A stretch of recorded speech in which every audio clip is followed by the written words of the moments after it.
Senhor Presidente, senhores membros do Governo, senhoras e senhores deputados, ao falar nesta Câmara, no dia 12 de janeiro, das terras da minha origem, as terras de Basto, eu referia que é urgente e necessário avançar com medidas corajosas que promovam uma maior responsabilização e fixação das populações para se evitar a fuga, principalmente dos mais jovens, que na falta de perspectivas de futuro abandonam estas terras e só regressam depois da aposentação, dando assim a sua força de trabalho e o melhor das suas vidas a outras zonas mais desenvolvidas do país.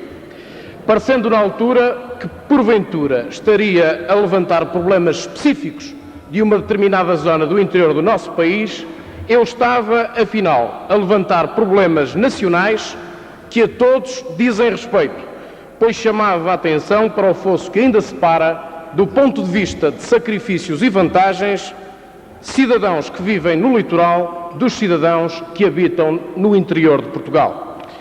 Recorda-me que, na altura, fui gostosamente interpelado por um senhor deputado do Partido Social Democrata no sentido de explicar o modelo de desenvolvimento que eu pensava para as terras de Basto. Como essa resposta não poderia ser dada em 3 minutos, vou hoje explicitar melhor o que penso sobre esse assunto. Não vou referir-me ao problema da industrialização, embora em Basto não se possa perder essa perspectiva, a qual deve apoiar-se essencialmente nos seus recursos naturais. A minha intervenção vai mais no sentido da necessidade de valorização dos produtos locais, bem como de um melhor aproveitamento da nossa riqueza turística e das nossas florestas, com vista a estancar a desertificação das nossas terras. Nos últimos 10 anos, tem-se tentado avançar para uma verdadeira exploração e valorização das potencialidades agrícolas de Basto. Mas a dinamização dos pequenos proprietários agrícolas, que conduziria à transformação de uma agricultura tradicional numa agricultura modernizada, que se traduza na garantia de venda dos produtos, com preços compatíveis com as despesas inerentes à produção, tem demorado muito tempo a ser concretizada. Um dos produtos locais que necessita de ser promovido a nível nacional é o vinho verde de Basto, de cuja venda resulta uma das grandes defesas dos agricultores da minha zona. Vinho tão bem caracterizado no século XIX por Oliveira Martins. O ácido picante dá-lhe uma semelhança de bebidas de fermentação do norte, cidra ou cerveja, e com ela, ao gênio do povo, caracteres também semelhantes ao de bretões e flamengos. Este vinho, único no mundo, conheceu grande incremento na sua exploração com a aplicação e aproveitamento dos fundos comunitários. Nas terras de Basto existem já 13 adegas que comercializam este saboroso produto, sendo as castas mais utilizadas Azal e Padranã.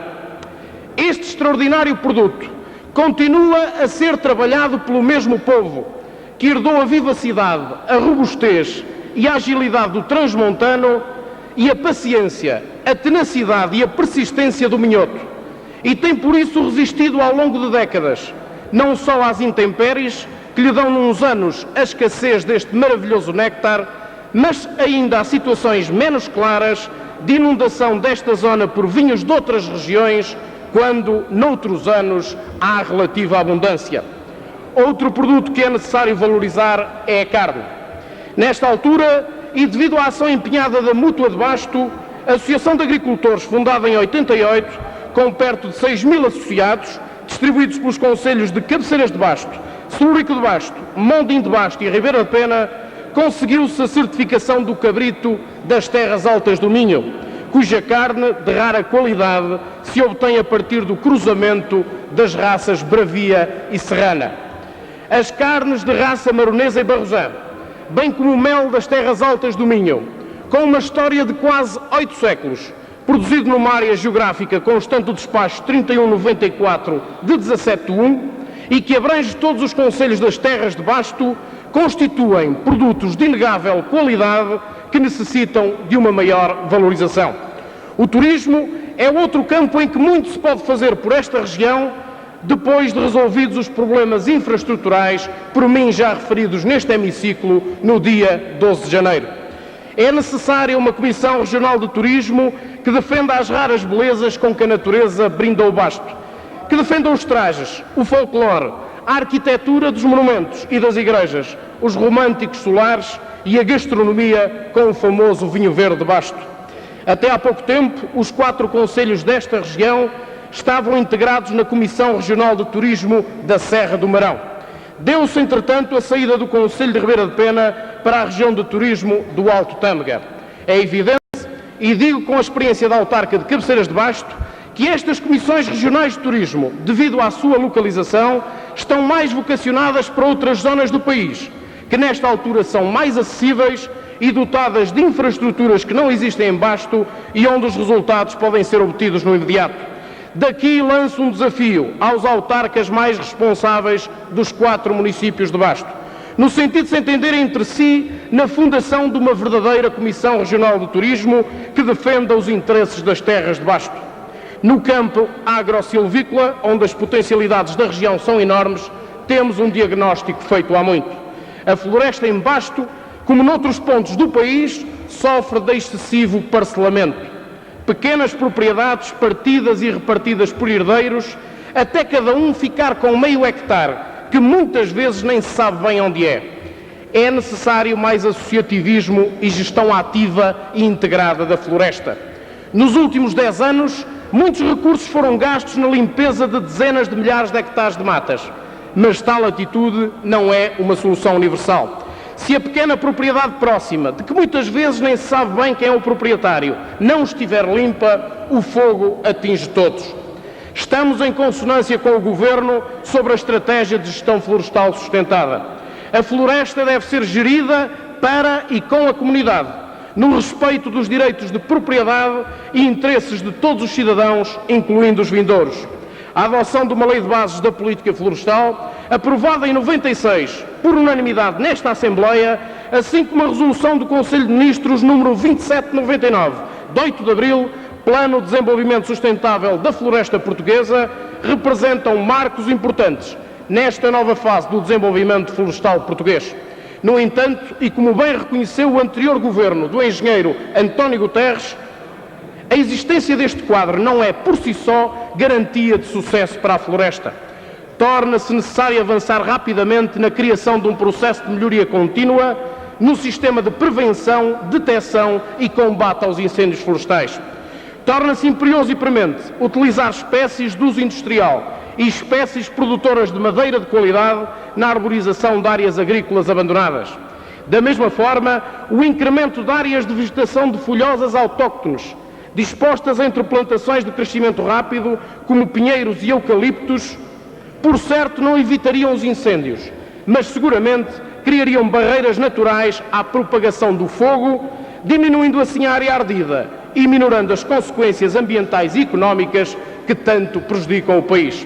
Senhor Presidente, senhoras e senhores deputados, as terras de Basto fazem parte de um conjunto de 8 concelhos distribuídos por 3 subespaços: Basto, Baixo Tâmega e Douro Sul, a chamada região de Entre Douro e Tâmega, região considerada de intervenção urgente de reequilíbrio. Esta região possui um valor do produto interno bruto per capita, valores de 94, dos mais baixos do país, e entre os 278 municípios do continente, 4 dos pertencentes a esta região situam-se entre os 8 últimos, com índices em relação ao todo nacional que vão de 32,4% em Mondim de Basto e 23% em Celurico de Basto. As razões apontadas como geradoras dos estrangulamentos desta região são, entre outras, as acessibilidades, a incapacidade de fixar quadros superiores, a falta de ordenamento florestal, o reduzido espírito associativo, a desertificação da população e o índice de envelhecimento. Sei que os autarcas de Basto, independentemente das suas cores partidárias, têm lutado de forma empenhada contra esta situação, mas precisam de algo mais, da solidariedade e apoio a nível nacional. Daí a razão última desta minha intervenção. Disse.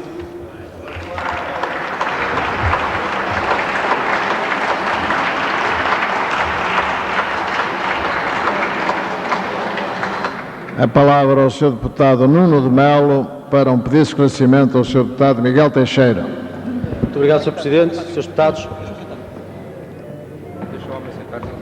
Sr. Deputado Miguel Teixeira, ouvi com atenção a sua intervenção.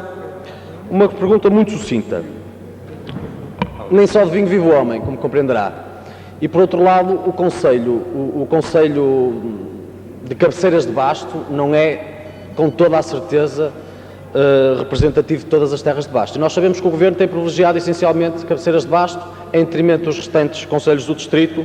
Vá-se lá saber porquê, e não vá o facto de ser um executivo socialista justificativo disso mesmo. Mas perguntava-lhe, em todo caso, como é que justifica que, por exemplo, no que toca ao IC14, e apesar de reivindicações consecutivas das populações, no sentido de ser feita uma ligação a desta via rápida, a Celurico de Basto, não tenha havido nenhuma disponibilidade manifestada pelo Governo nesse sentido e que, por isso, para acederem ao IC14 de Celurico de Basto, as populações continuem a ter que dar uma volta imensa no Conselho. Como é que justifica, por exemplo, a vontade de encerramento de alguns centros de saúde manifestada num relatório que, de resto, foi depois divulgado pela respectiva Secretaria de Estado nas terras de Celurico de Basto, também curiosamente, e por força do qual eu, de resto, tive a ocasião de apresentar um requerimento aos respectivos ministérios sem que até à data me tivesse também sido dada qualquer resposta? Como é que justifica o encerramento de linhas ferroviárias? Como é que justifica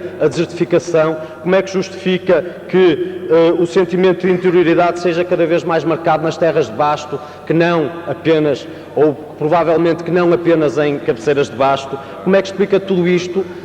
E se não julga, finalmente, que de facto o Governo está a tratar muito mal as terras de Basto, para quem Vossas Excelências tanto reivindica, e se aquilo que Vossas Excelências reivindica não é precisamente um sinal disso mesmo? Muito obrigado.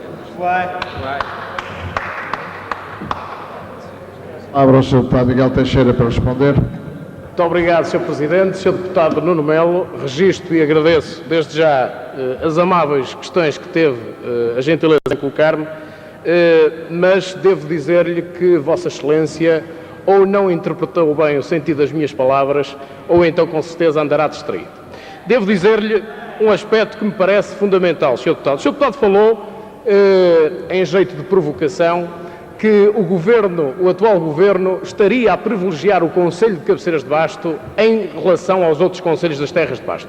Primeiro devo dizer-lhe que a minha intervenção versou a região no seu todo. Eu falei numa perspectiva global dos 4 Conselhos da região, que é uma região que, como o Sr. Deputado deve ter estado atento à intervenção que eu acabei de produzir, é uma região que tem um dos índices de desenvolvimento mais baixos do país. Eu devo dizer-lhe que o Governo do Partido Socialista tem tido uma atitude empenhada, não só a favor de uma região como a região de Basto, que é uma região com um índice de desenvolvimento dos mais baixos do país, mas em relação a todo o país no seu conjunto. E devo-lhe dizer, Sr. Deputado, isto remete-me para um fator essencial. Na proposta de Orçamento de Estado para 2001, saiba Vossa Excelência que dos Conselhos de Celurico de Basto, o Conselho que vai ter um acréscimo muito maior que os outros, à volta de 19%, segundo as perspectivas, em termos de evolução dos fundos financeiros, é o Conselho de Celurico de Basto, que tem um índice na ordem dos 19%. Mas devo dizer-lhe, Sr. Deputado, que desde 1995, à altura em que o Partido Socialista chegou ao poder, Sr. Presidente, eu queria fazer a minha intervenção, mas não está fácil. Sr. Deputado, agradeço que faça o silêncio. À altura em que o Partido Socialista chegou ao poder, os municípios deste país, principalmente aqueles que menor índice de desenvolvimento têm assistido a uma evolução gradual e efetiva dos seus fundos financeiros, que neste momento ultrapassa já os 85% desde 1995, em função da evolução dos orçamentos de Estado ao longo destes últimos anos todos. Mas devo-lhe dizer, Sr. Deputado, o senhor colocou-me tantas questões que torna-se difícil responder-lhes. O senhor falou-me, por exemplo, na extinção das linhas ferroviárias e falou-me no IC14. Eu não conheço nenhum IC14 para a minha região. Com certeza o Sr. Deputado estaria a falar na variante do Tâmega. Foi este governo que tirou a variante do Tâmega do papel. Uma promessa desde 1985 que o governo do Partido Social Democrata nunca cumpriu, e foi o governo do Partido Socialista que tirou a variante do papel e construiu 14 quilómetros já da primeira fase da variante do Tâmega entre Celurico de Basto e Amarante, reduzindo significativamente o acesso da região a Amarante e ao Porto. É uma obra de grande importância para a região, que a vai tirar num futuro próximo do atraso que tem vivido nas últimas décadas. Mas devo-lhe dizer... Terminou o seu tempo, Sr. Deputado. Faz favor de terminar. Obrigado, Sr. Presidente. Eu queria apenas dizer que o Sr. Deputado Nuno Melo, tenho pena que não tivesse interpretado de uma forma mais positiva a intervenção que eu fiz, mas eu disse... Muito obrigado. Muito falta fazer, mas muito tem sido feito também em prol de uma região que é das regiões com mais baixo índice de desenvolvimento no país. O Sr. Deputado Telmo Correia pede a palavra para uma interpelação à mesa. Agradeço que identifique a matéria da ordem de trabalhos que coloca em causa. A pergunta em si esclarece a matéria que vários grupos parlamentares interpelaram Vossas Excelências, Sr. Presidente, no início dos trabalhos, sobre informação privilegiada dos seus deputados do Partido Socialista sobre, designadamente, o PIDAC regionalizado. Eu queria interpelar Vossa Excelência no sentido de tentarmos apurar se esta última intervenção deste Sr. Deputado do Partido Socialista, ao divulgar números, em princípio, desse mesmo PIDAC regionalizado, não é mais que uma confissão de que o PS tem informação privilegiada nesta matéria.